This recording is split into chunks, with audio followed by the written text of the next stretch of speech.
Welcome to AETCM, the Embolism Medicine channel. Today we'll be discussing a case of a young adult male who was brought to ER with history of RTA, road traffic accident. Shall we begin, sir? So a 25-year-old male was brought to ER in a trolley with alleged history of road traffic accident which happened about 2 hours back. On our initial 10-second assessment, he was conscious, oriented and obeying to my commands, and there was no active site of an external bleeding noted. So initially went to the primary survey. His airway was patent, there was no stridor, no gurgle. Briefly tell the mechanism of injury. Basically he was riding a two-wheeler. He was a delivery man, food delivery man, and he was riding a two-wheeler with a helmeted rider, and basically he hit the edge of a container lorry on the road and lost control and fell down. And on falling down on his fall, he had a transient LOC for about 5 minutes. No, that's okay. So the mechanism basically actually two-wheeler driver which hit the back of a container lorry. Okay. It fell down. So initial 10-second assessment, he was conscious, oriented, obeying to my commands, and there was no active sites of any bleeding noted. So went to the primary survey. His airway was patent, there was no striding, no gurgling of sounds, and there was no pouring of secretions. He was able to talk in full sentences with his normal voice, and no other features of airway compromise noted. At this point, we secured his C-spine with a Philadelphia collar, because actually he was complaining of pain, so actually there could be a distracting injury. So complaining of pain where? Mainly over the left thigh. Okay. In the breathing part, here so the question that arises in the mind of the people is that why you want to put a cervical collar for a conscious oriented patient? He don't have any deficits, or he don't have any basically any difficulty in neck movements, but still why you did go ahead and put a cervical collar? So can you just elaborate? Basically, he was actually not complaining of neck pain as such, and he was not complaining of any paresthesia or any upper limb weakness as such. But the thing is actually, sometimes a distracting injury can actually prevent us from or make us ignore the actual any pathology in the C-spine also. There's something called as an excess criteria. So the problem here is that it can mask. Because if we have got severe pain somewhere else, this pain can get unnoticed. That is the reason why. For the initial assessment, what you said, you can use an excess criteria or the Canadian C-spine rule. So these are the two commonly used criteria in ED, where you can say that you need to put a cervical spine immobilization. Either by a Philadelphia collar or whatever be the method, the cervical spine should be immobilized unless and until you're doing a routine thorough evaluation. Maybe in your secondary survey, you can do a quick neurological assessment and also look for any posterior cervical and tenderness and all those things. Then you can rule out a cervical spine injury. And in the mechanism of injury also, you are very clear this is unlikely to have a cervical spine injury. Till that time, the cervical spine can be immobilized with Philadelphia collar, and later on, after you clear the cervical spine, you can move out. So that is the nexus criteria, and all those for the initial assessment you can use. So can you just tell what are the components of the nexus criteria? Basically, we check 5 things, and if we can rule out these 5 things, and we can prolong or maybe avoid the C-spine imaging. So there are 5 things. One is cervical spine tenderness. It is actually made for an imaging National X-ray Utilization Study. That is a full form of Nexus. But later on, we started using it for screening patients who require cervical spine immobilization. So that is how the Nexus criteria turned in. So there are 5 points. Point number 1. One is actually any cervical spine tenderness. Posterior cervical line tenderness. 1. Then any evidence of intoxication. Any evidence of intoxication. 3. Any acute altered mental status. Altered mental status. 4. Any focal neurological deficits. Focal neurological deficits. And 5. Any distracting injuries. So if any one of these is there, you have to take into account that this patient needs a cervical spine immobilization. That is how we are utilizing it in the ED. Okay. So considering this pain, a patient is having pain over his... Can you just elaborate Canadian C-spine rule? Canadian C-spine is again... age more than 65 years, any dangerous mechanism of injury, and any paresthesias over the limbs. Then after that, if that comes as red category, if anything is positive, then we will have to do an imaging. Then next, in the yellow category, if the patient is having if the patient is not able to sit up in the ED, or if the patient's neck movement is not more than 45 degrees, and if that is there, then 5 things are there actually. Intoxication again. So it's basically it's a combination of an excess criteria only. But only thing that is additional is that they have taken in consideration of paresthesia also. In this thing, there is only we are looking into focal neurological deficit. Here they are taking into consideration of paresthesia. If the patient is able to sit up and move 45 degree both sides without any pain, that is again one of the things that we can rule out as cervical spine. Maybe to start off, we can go with nexus criteria. Then you can do a Canadian also, and you can rule out a cervical spine injury. But nexus criteria is pretty simple and straightforward. Canadian is also simple, but it needs some more time for evaluation. So initial primary assessment, we should not be wasting so much time. So if you have any doubt, immobilize the cervical spine and go ahead and do a secondary assessment. At that time, you think of it. Okay. So you put the patient on a collar and also probably on a spine board also. But what would be the point when you decide you can remove these two? Actually, once we shifted the patient to a ER, like a proper bed, we can remove the spine board. The spine board is mainly utilized for shifting the patient from to ambulance to a bed, or like from ambulance to a bed to imaging like that. We usually utilize the spine board. So once this patient is actually immobilized or patient is on an ER bed, we can remove the spine board. And the main thing is actually while shifting the patient from spine board to bed, we have to go for a log roll and proper full full spine examination, and we have to make sure there is no other spinal tenderness. If the patient is still complaining of tenderness, we will keep the spine board. Then we will plan for any further imaging. Okay. And the cervical collar? A cervical collar, actually, the main thing is, as I said, in the secondary survey, we can actually completely, physically, also we can rule out there is no other chance of C-spine injury. We can remove the spine, or else preferably we go for an imaging, like an CT C-spine or something which is showing no other fractures or any other no compression. Then we can remove the C-spine, C-collar. So the point what we have to tell is spine board is only for transferring the patient. Majority of the time we will do a mistake by keeping the patient for a long time in the spine board. If the patient is shifted from one place to other, we can remove the spine board and the patient can be on a bed. So that is a normal thing. The people feel that the spine board is a treatment for the fracture. It is not like that. It is just for the shifting time. We will not having any further worsening of the injury. So maybe you are receiving the patient from the ambulance to an ED bed, or your ED as you said for an imaging, or somewhere else to the ward bed. We are doing some shifting process. At that time you can use the spine board, and once that is done, you need to remove the spine board. It's a very painful thing to lie down on a spine board. So you need to remove it, and the patient should be made comfortable. So that is a key point that you need to remember. Okay, fine. So right now, the patient had a patent airway, and we secured the C-spine. And then we went ahead with the breathing part. He had a respiratory rate of 22 per minute, maintained a saturation of 97% in room air. On auscultation, he had clear chest with bilateral equilaterally, and there were no added sounds. Circulatory part, he had a heart rate of 96 per minute, and BP was 130 by 70 millimeters of mercury. At this point, we secured two large IV bore 18 gauge cannulas and went ahead with the disability part. He had a full score of GCS and what was the capillary refilling time? Less than 2 seconds. Less than 2 seconds. Okay. He had a full score of GCS 15 by 15, and pupils are also equally reacting. He complained of a pain score of 7 out of 10. Okay. And at this point, we give fentanyl 50 microgram along with Emiside 4 milligrams also given. On the exposure part, he was covered to prevent hypothermia, and also we simply went with the total acute examination. Then we found out actually the patient was having a swelling over the left thigh. Okay, you can't say that you went for a quick examination. At this point of time, you have to go ahead and you have to do the adjuncts to your primary survey. That is the time when you have to do for your adjuncts to the primary survey. Adjuncts like if you wanted a pelvic x-ray, if you wanted a chest x-ray. Here chest x-ray, clinically we are not saying, we wanted a fast. That is the most important thing. The mechanism of injury, whatever be that you have to do fast here. Fast was done now. Yeah. So adjuncts to primary survey, we would mainly on GRBS was taken 148. Then USG E-fast was done. Chest was okay, but actually in the abdominal part, minimal free fluid was not in the Morrison's pouch. Very minimal, but minimal fluid was there. Then we also took an ABG. It was not showing any acid-base rearrangement. HB was 13.8 and lactate was 1.2. See, rather than going for the hemoglobin, what else you wanted to see in a trauma patient like this? Mainly lactate and base deficit.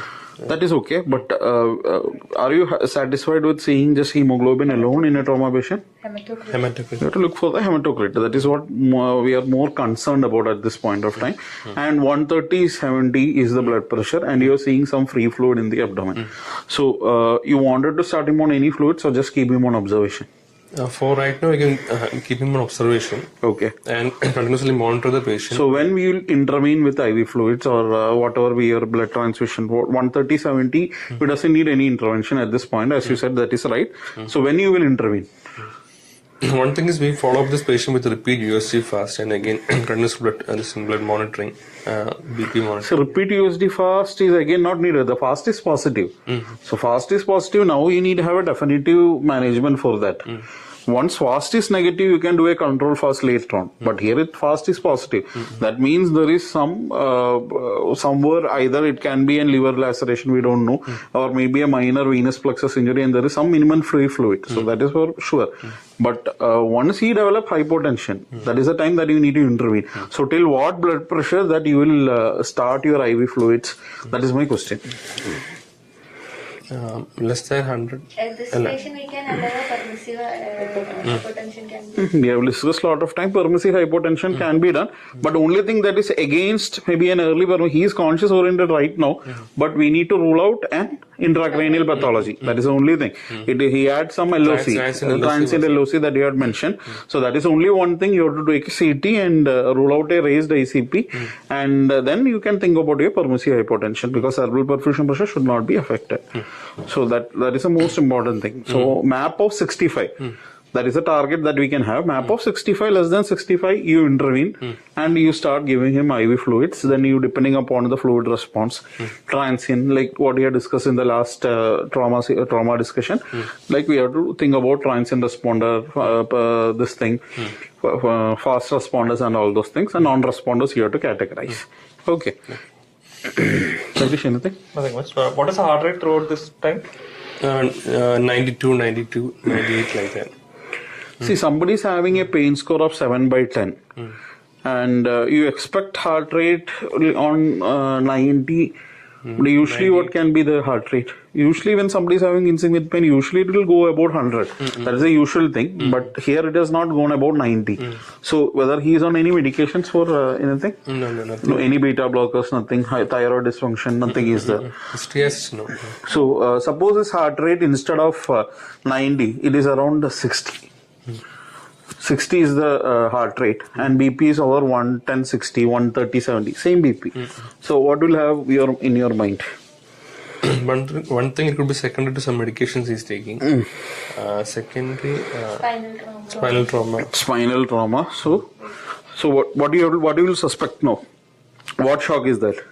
Neurogenic shock. Neurogenic shock. You have to think in terms of a neurogenic shock. Then. Suppose the BP was also high, we can even think about Cushing's reflex. Okay, so BP is still, see, again, you can't anticipate in this patient sometimes because he is having already a fast positive. So that hypertension effect may not be seen. So that hypertension, instead of that, the hypotension will be there because of the fast positivity.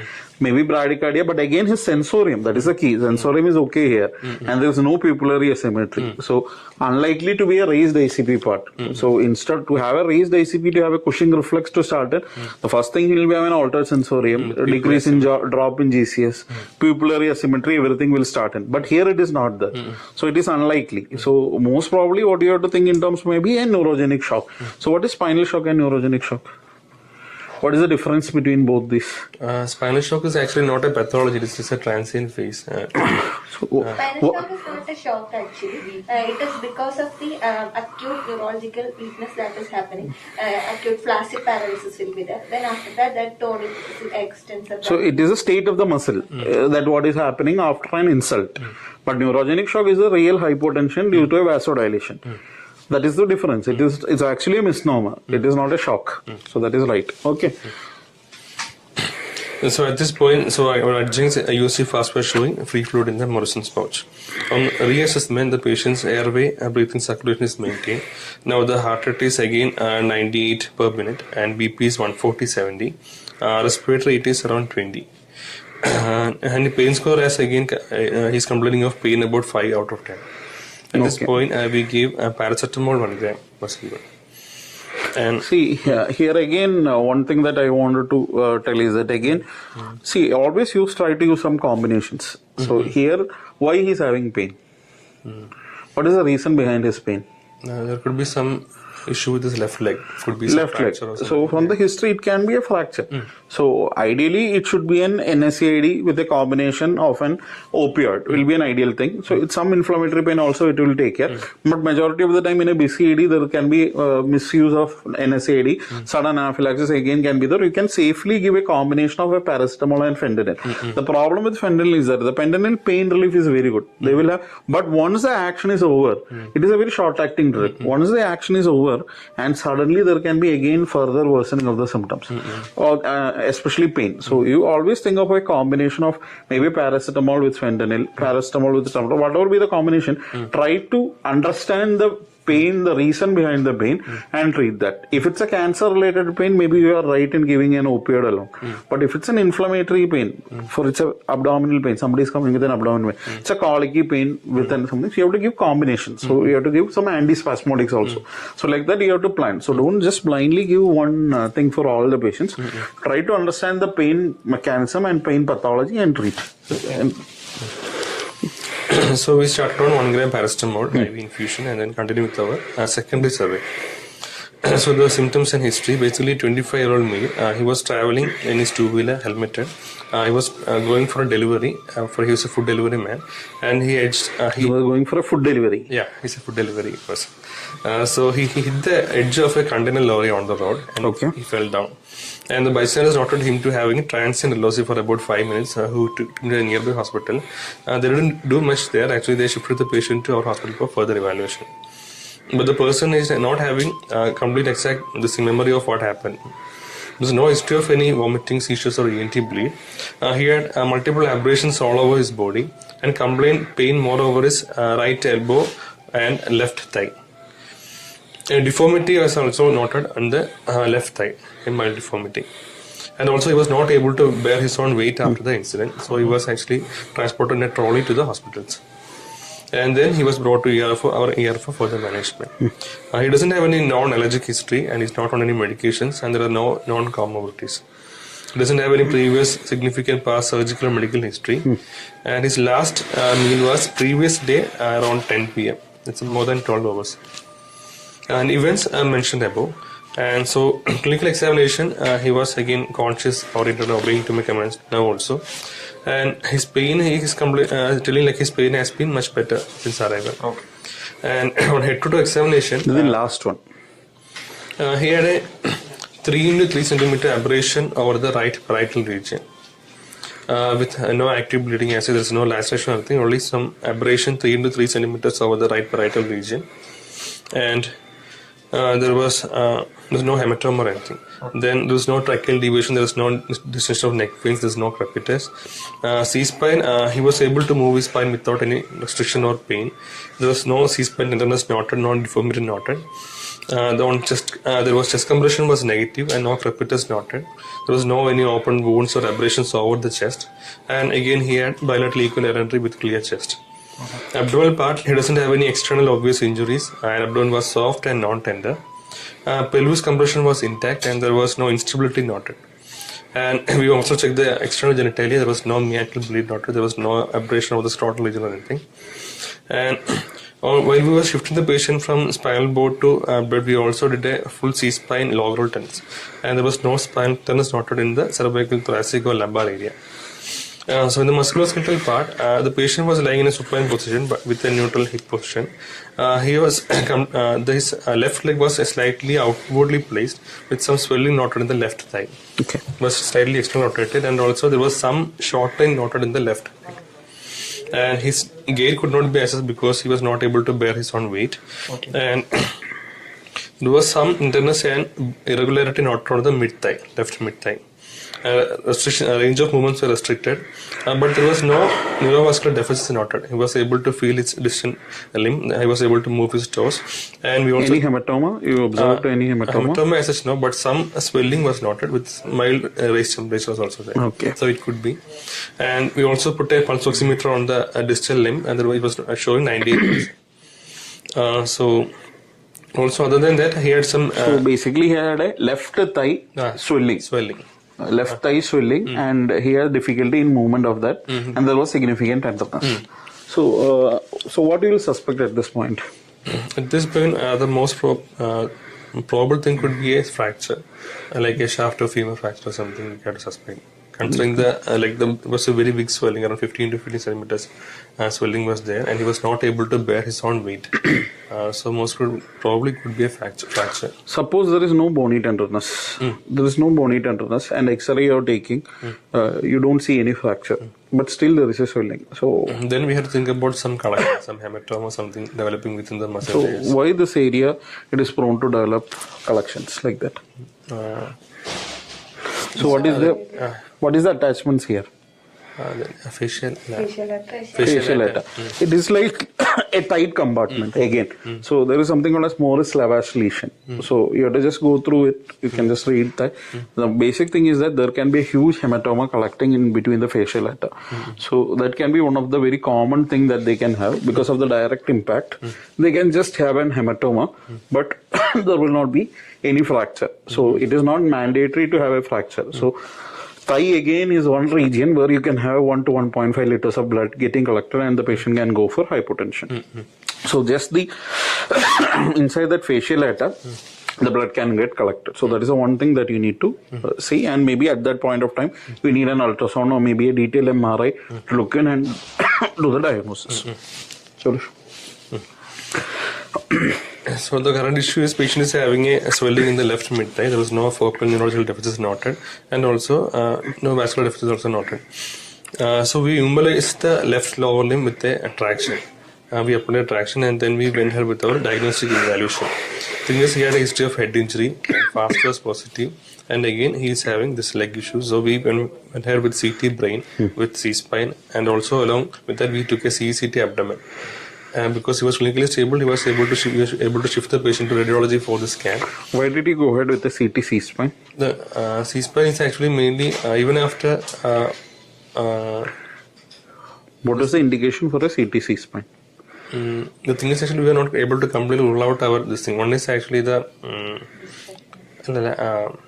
mode of injury. Basically, it was dangerous mode of mechanism. So why you need a CT? You need CT for all the patients. No. Since See, the problem here is that an X-ray is enough. X-ray is more than enough. You can rule out. But many a times you will not be able to good view of your C-spine X-ray. So C-spine X-ray, what you have to see that you have to see what all. When you are commenting on a C-spine X-ray, what are the minimum requirements? Anterior line, the mid and the posterior line should be seen, and all the cervical spine should See, you should be able to see that till the T1 junction. So that will be, and then only it will be a good cervical spine X-ray. So when you are going to take a cervical spine X-ray, you need to remove the collar. So if already there is a fracture in the positioning of the patient and all, it can get dislodged. So that is the reason why now when you look into the ATLS, they are not mentioning as the trauma series X-ray, it is not mandatory to have a cervical spine X-ray. If you suspect a cervical spine injury, you keep on the cervical collar until you are ruling it out.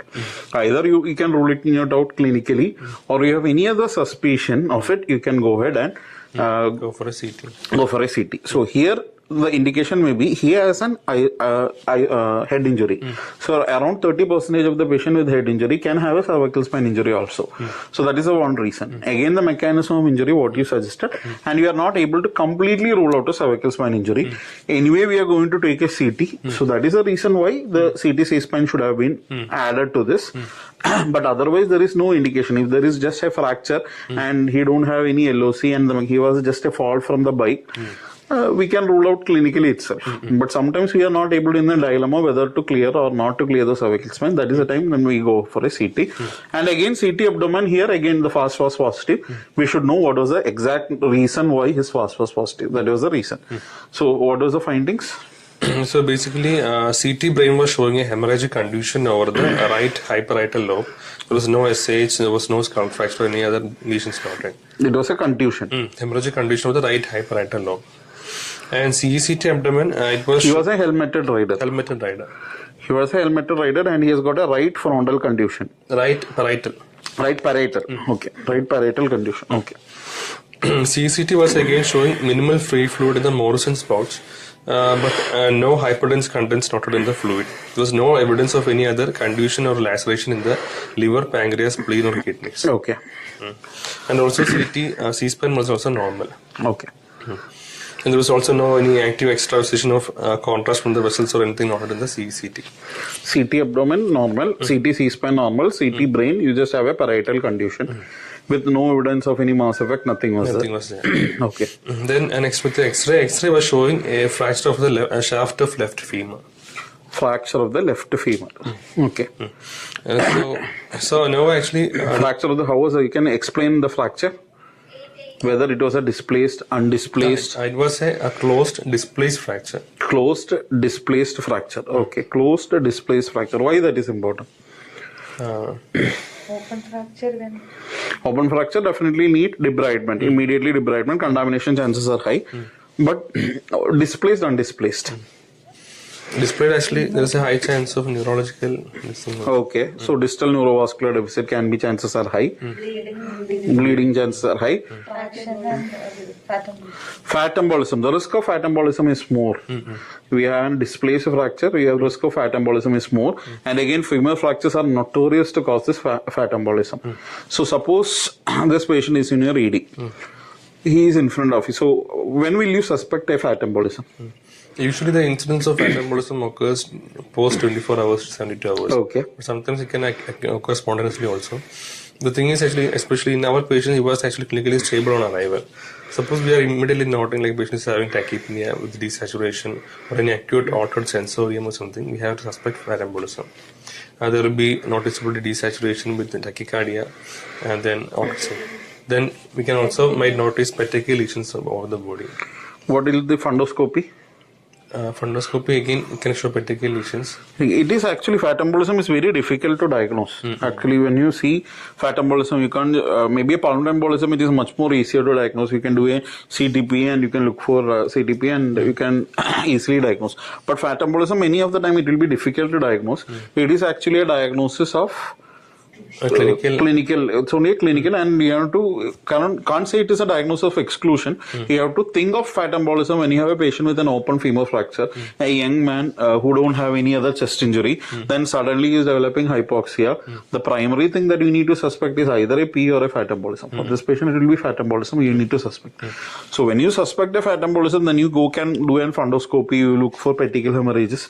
But many a time it will not be you will not be able to see if it is that much amount of fat embolism and causing hypotension. Sometime only you will be able to see, but otherwise it will be difficult for a diagnosis also. So an echo wise also you might not be able to get anything much. So only the initial phase is that hypoxia and sudden and altered sensorium. Keep in mind it can be fat embolism. So what can be done to prevent this? The main thing we can do to prevent is early immobilization. We should avoid the movement of the fracture fragments mainly. Unwanted manipulation in the ED should be avoided. That is the one thing. You need to spleen this patient and don't try to reduce. Unwanted things should be avoided. Unless and until he's having neurovascular deficit, definitely you need to manipulate. Otherwise, unwanted manipulation should be avoided. And as early as possible, a definitive management should be done. That is the ideal thing. Definitely, maybe in this patient should be ideally, if he is otherwise fit, take it for a surgery and fix it up. So that will be the best thing. And what are the other investigations that you can do for the suspicious fat embolism? One thing is actually you are suspecting fat embolism, you can go with a basic chest X-ray initially, and most probably will be normal. But if anything is showing up, we can go. The next option will be a CT chest. CT chest is actually not classical of anything. There are no any classical features, but sometimes it can actually show ground glass opacities and all in this thing. Suppose we want to differentiate between PE and fat embolism, we can then go for a CTPA. Okay. Basically, there are no actual treatment for fat embolism. Usually, most probably, it will spontaneously recover. We can give supportive management for airway and breathing. Okay. So our primary aim will be to prevent fat embolism by early immobilization and go for definitive management as early as possible. Solution thing. I think in general with fractures of femur and all, any other you can extrapolate the use of ultrasonography. One thing is actually if you can check for any collections and all that. If you want to differentiate between a fracture and a hematoma or something, we can utilize that. Even fracture. Bony continuity can be. Bony continuity. Fracture also can be done. You can put a probe anywhere and you can diagnose. The problem will be for the surgical management, you will definitely need an X-ray. So that's why X-ray still holds good. Just for a diagnostic purpose, ultrasonography still has a role. And any other thing for pain? Now we can go for. Can go Be for allowed. femoral blocks.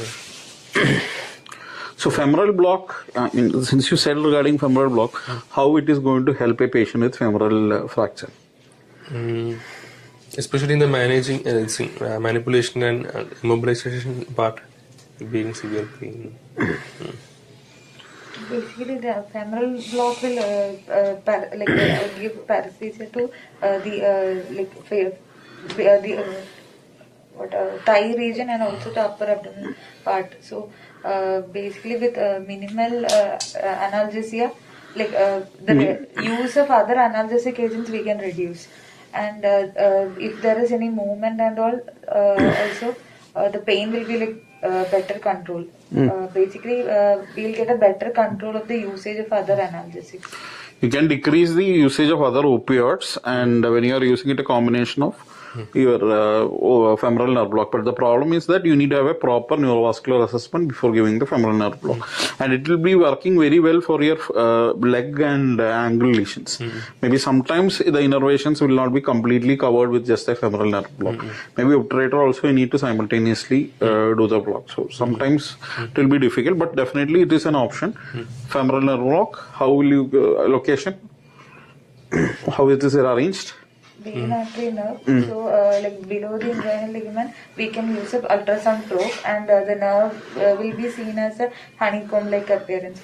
So from that, we will localize the neurovascular bundle, and then we have to infiltrate local anesthetic. Local anesthetic with adrenaline or without adrenaline? Without adrenaline, we Without adrenaline, you can use either. Which one? Bupivacaine is a ideal choice. We can go for lignocaine also. Lignocaine also. Okay. Well, the thing is, neurovascular examination has to be completed before giving this block, because after once it is given, we may not be able to. We will not be able to assess it properly. Okay. So what was done for this patient later? Later he was taken up for surgery and kneeling was. The same day it was taken for surgery. Same day only. And now it's in the post-op. Post-op. Suresh, any questions? Anything to add on? Yeah. No. So what was done for the head injury? Head injury actually was we consulted a neurosurgical team also. They were only advised for observation. Okay. Suppose this patient develops altered sensorium. So suddenly he started developing an altered sensorium. As you said, fat embolism will be one of your concerns. So what else could be another possibility? One thing could be actually we already have a contusion. It could actually go into an extensive bleed later on. So it can rebleed, or also maybe it's actually when you say it's a parietal, so something on the opposite side we can miss. Coup and counter coup can be a possibility because you have a direct impact and you have got a contusion, and on the other side if it's an early CT scan, maybe we can miss something there. So maybe whenever you develop an altered sensorium, go ahead and repeat a CT, or otherwise itself after 6 hours it is ideally to repeat a CT and see what exactly is happening, and always keep in your mind regarding the hypoxia. And pulmonary embolism is also another possibility, but it's very early to have a pulmonary embolism because just within 12 hours to develop pulmonary embolism, the first thing that you can suspect will be a fat embolism and worsening of your head injury. Anything more? Yeah. Hypotension also. Hypotension, again hypotension, the reason? If it's the femoral fracture is there, so hypotension can present as altered mentation. Altered mental status. Again, hypotension also. So when the patient develops altered mental status, yes, hypotension also needed to be considered. Yes. Due to decreased cerebral perfusion, the patient can have altered sensorium. So we had a young male who had a fall from bike after hitting an container lorry, and he had a direct impact. He was a helmeted rider, and he had a transient loss of consciousness after the event, and he came into the ED. When he came into the ED, he was conscious oriented, and he had pain over the left thigh. That was the initial, and initial assessment is airway, breathing, circulation was fine, and you just had an pain over the swelling and pain over the right thigh. That was the initial finding on the left side. On the left side, and his fast also turned to be positive. So, and he never had any hypotension. So later on, we evaluated him and found to have a fracture, and CT was done to rule out all the injuries, but nothing was there. Only a parietal contusion was there for him, right parietal contusion, and the same day he was taken for surgery. Okay. Any antibiotic prophylaxis that you need to start here? The thing is, he had multiple abrasions all over the body, minor abrasions. For that, you can go for a base antibiotic. It is needed for minor aberrations. Routinely, it is not needed. Anyway, you are going for a surgery, pre-operative checklist, like they will give you cefuroxime or whichever be the protocol, institutional protocol will be giving them. We have given 1.5 grams cefuroxime. Cefuroxime. If it is an open wound, it's totally different. Open wound, you have to have a good gram-negative, gram-positive coverage, and anaerobic coverage also you need to give. But it's not an open injury, that should be fine. Okay. Our patient TT and cefuroxime was also given. Tetanus toxoid was also given. Okay. Okay, fine. Thank you. Thank you.